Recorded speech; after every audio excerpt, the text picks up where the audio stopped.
संजू को ड्रॉप करने पे लोगों ने जस्टिस मांगा, लेकिन खिलाने के बाद कौन सा उन्होंने सेंचुरी मार दी। लास्ट 16 T20 में संजू ने सिर्फ एक ही 50 मारा और अब ये इंडिया के एक ऐसे बैट्समैन बन गए जिनका कभी प्राइम ही नहीं आ पाया। यहाँ तक कि गंभीर ने गिल को ड्रॉप करके संजू को मौका दिया, लेकिन अब हालत ये हो गई है कि संजू भी अपनी जगह नहीं बना पाएंगे। वर्ल्ड कप की स्क्वाड में ये मेन ओपनर थे, लेकिन अभी के टाइम पे ये टोटली डिसअपेयर्ड होने वाले हैं। लेकिन कैसे संजू इंडिया के सबसे अनलकी प्लेयर से सबसे ओवर हाई प्लेयर बन गए और कैसे इनका करियर अब लगभग खत्म होने वाला है। तो आज की इस वीडियो में हम लोग ये जानने की कोशिश करेंगे कि कैसे संजू का करियर अब खत्म हो गया। देखो, बात है साल 2015 की, जब इंडियन टीम को जिम्बाब्वे के अगेंस्ट 2 मैच की T20 सीरीज खेलनी थी। ये सीरीज काफी ज्यादा इंटरेस्टिंग थी क्योंकि इसका पहला ही मैच इंडियन टीम पूरे 54 रन से जीत गई। लेकिन अब जो डिसाइडर मैच खेला जाना था उससे पहले ही इंडियन टीम के इनफॉर्म बैट्समैन अंबाती रायडू को इंजरी हो गई। इनकी इंजरी से हुआ ऐसा कि इंडियन टीम को जरूरत थी एक ऐसे बैट्समैन की जो मिडिल ऑर्डर में अच्छा परफॉर्मेंस करके दे सकता हो। तो उस टाइम पे एक संजू सैमसन ही ऐसे बैट्समैन नजर आए जो आईपीएल के अंदर रिसेंटली काफी अच्छा परफॉर्मेंस दे रहे थे। ऐसे में इंडियन टीम के सिलेक्टर्स ने इन्हें अंबाती रायडू के रिप्लेसमेंट में इंडियन टीम में डेब्यू करवा दिया। अब सभी को इनसे एक्सपेक्टेशन थी कि ये डेब्यू मैच में कुछ अच्छा कर देंगे, बट ये कुछ कर ही नहीं पाए। अपने पहले ही मैच में संजू टोटली फ्लॉप रहे और पूरी 24 बॉल खेलने के बाद ये सिर्फ 19 रन पे आउट हो गए। प्रॉब्लम ये नहीं थी कि ये फ्लॉप हो गए, लेकिन इन्होंने इतनी ज्यादा बॉल खेल दी थी कि जिसके चलते इंडियन टीम इस मैच को बहुत बुरा हार गई। इस हार का इंडियन टीम को इतना ज्यादा बुरा लगा जिसके चलते उन्होंने संजू सैमसन को पूरे साल के लिए ही ड्रॉप कर दिया। इसके बाद जब ये आईपीएल में भी खेले तो वहाँ पर को भी ये परफॉर्मेंस नहीं दे पाए और अपने करियर के सबसे लोएस्ट पॉइंट पे आ गए। देखो, इस मोमेंट तक कोई भी प्रॉब्लम नहीं थी क्योंकि संजू सैमसन अभी यंगस्टर थे और इनके पास मौका था अपने आप को प्रूव करने का।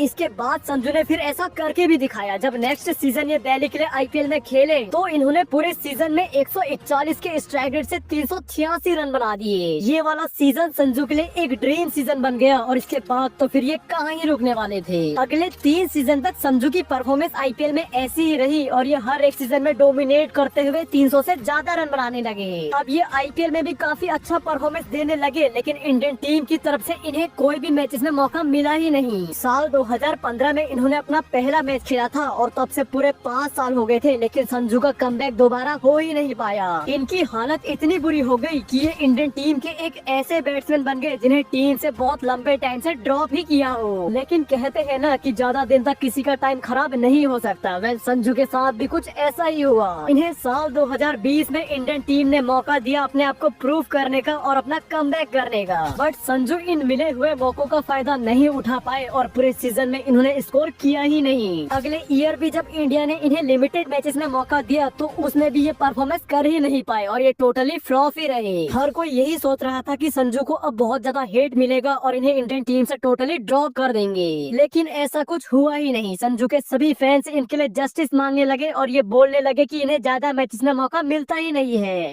इसी के चलते सिलेक्टर्स ने इस पे बहुत ज्यादा सोचा और संजू को साल 2022 में पहले से ज्यादा मौके दिए और इस वाले ईयर में संजू को जितने भी मैचेस में मौका मिला इन्होंने न सिर्फ वहाँ पर को परफॉर्मेंस दिया बल्कि पूरे ईयर को डोमिनेट ही कर दिया। इन्हें 10 ओडीआई मैचेस में मौका मिला जहाँ पर को इन्होंने 284 रन बनाए और इनका एवरेज 71 का था। और T20 की तो मैंने बात ही नहीं की, वहाँ पर को इन्हें सिर्फ 6 मैचेस में मौका मिला जहाँ पर को इन्होंने 158 के स्ट्राइक रेट से 179 रन बनाए।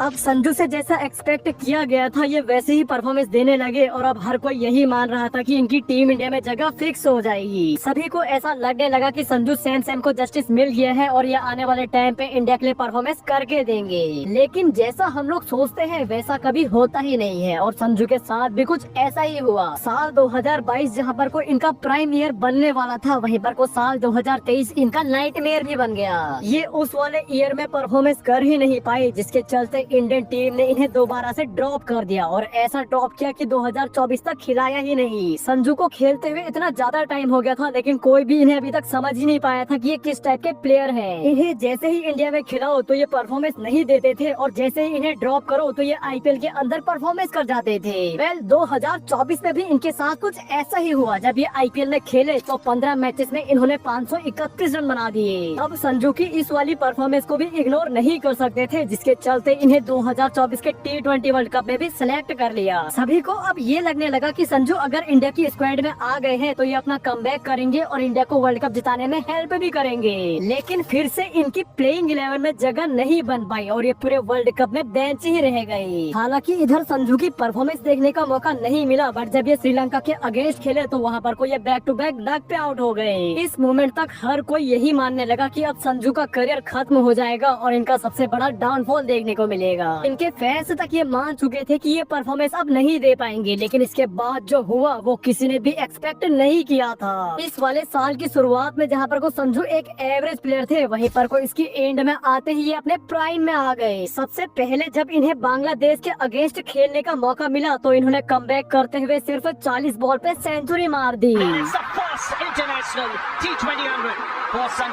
और ये कोई नॉर्मल सेंचुरी नहीं थी, क्योंकि ये इंडिया के सेकंड ऐसे बैट्समैन बने थे जिन्होंने T20 में सबसे तेज सेंचुरी मारी हो। ये वाली परफॉर्मेंस के बाद तो फिर संजू का एक अलग ही राइज देखने को मिला। इसके बाद ये साउथ अफ्रीका के अगेंस्ट भी सेंचुरी मार देते हैं। इसके बाद तो ये कहाँ ही रुकने वाले थे। इन्होंने इस वाली सीरीज में एक और सेंचुरी मारी और ये वर्ल्ड के एक लौते ऐसे बैट्समैन बने जिन्होंने एक ईयर में सबसे ज्यादा सेंचुरी मारी हो। संजू टोटली अपने प्राइम में आ गए थे और हर किसी को ये लग रहा था कि अब इनकी जगह फिक्स हो जाएगी, जो कि फिर होने भी लगा। ये T20 को इतना डोमिनेट करने लगे कि इन्होंने 12 मैचेस में 180 के स्ट्राइक रेट से 436 रन बना दिए। जो लोग संजू को शुरुआत में हेट देते थे, वही लोग अब संजू के फैन भी बन गए। सब कुछ सही जा रहा था और ये अपने प्राइम में भी आने लगे और हर किसी को ये लगने लगा कि इनको टोटली जस्टिस मिल गया है। बट फिर यहीं पर से एक ऐसी सीरीज आती है जो संजू सैमसन के करियर की सबसे नाइटमेयर सीरीज बन गई। ये वाली सीरीज इंग्लैंड जैसी टीम के अगेंस्ट थी, जहाँ पर को इन्हें अपने करियर के सबसे बड़े डाउनफॉल से गुजरना पड़ा। ये पूरी सीरीज में 5 मैचेस खेलने के बाद भी सिर्फ 51 ही रन बना पाए और इनका जो एवरेज है वो भी सिर्फ 10 का ही था। देखो अब संजू टोटली फ्लॉप हो रहे थे और ऐसे में 2025 का एशिया कप भी आना था, जो कि इंडिया के लिए काफी ज्यादा इम्पोर्टेंट था। और इस एशिया कप में क्या हुआ वो हम सभी जानते हैं। न सिर्फ संजू सैमसन की प्लेस उनसे छीनी, बल्कि उन्हें ज्यादा मैचेस में मौके ही नहीं दिए। इसके बाद जितनी भी सीरीज में इन्हें नंबर 3 या 4 पे बैटिंग करने का मौका मिला, ये वहाँ पर को भी परफॉर्मेंस नहीं दे पाए। इनके करियर का डाउनफॉल तो आ ही गया था, लेकिन सभी लोग ये मान रहे थे कि सुमन गिल की वजह से संजू रन नहीं बना पा रहे हैं। लेकिन जब सुमन गिल को टीम से ड्रॉप किया तो T20 के अंदर संजू सैमसन भी रन नहीं बना पाए। न्यूजीलैंड के अगेंस्ट भी ये टोटली फ्लॉप रहे और ये T20 के अंदर एक ऐसे प्लेयर बन गए हैं जिनका परफॉर्मेंस अभी सबसे खराब है। लास्ट 16 T20 मैच जो संजू ने खेले थे उसमें इनके सिर्फ 268 ही रन है और इनका जो एवरेज है वो भी 16 का ही है। इस वर्स्ट परफॉर्मेंस के बाद इन्हें T20 वर्ल्ड कप में तो नहीं खिलाएंगे, बट जो इनका कमबैक है अब वो भी नेक्स्ट टू इम्पॉसिबल हो गया है। ऐसा मैं क्यों बोल रहा हूँ ये हम सभी जानते हैं, क्योंकि जब से ईशान किशन का कमबैक हुआ है उन्हें ओपनिंग प्लेस से हटाना तो अब इम्पॉसिबल है। और ऐसे में अब आने वाले टाइम पे अगर संजू को मौके मिले और ये वहाँ पर को परफॉर्मेंस नहीं करते हैं तो वो दिन ज्यादा दूर नहीं होगा जब इनका करियर खत्म हो जाएगा। देखो इनका करियर टोटली खत्म तो नहीं हुआ है, बट जो इनका कमबैक है अब वो भी बहुत ज्यादा मुश्किल है। वैसे आप लोग को क्या लगता है एक बार कमेंट सेक्शन में जरूर बताना। मिलते हैं किसी नेक्स्ट वीडियो में, तब तक के लिए धन्यवाद।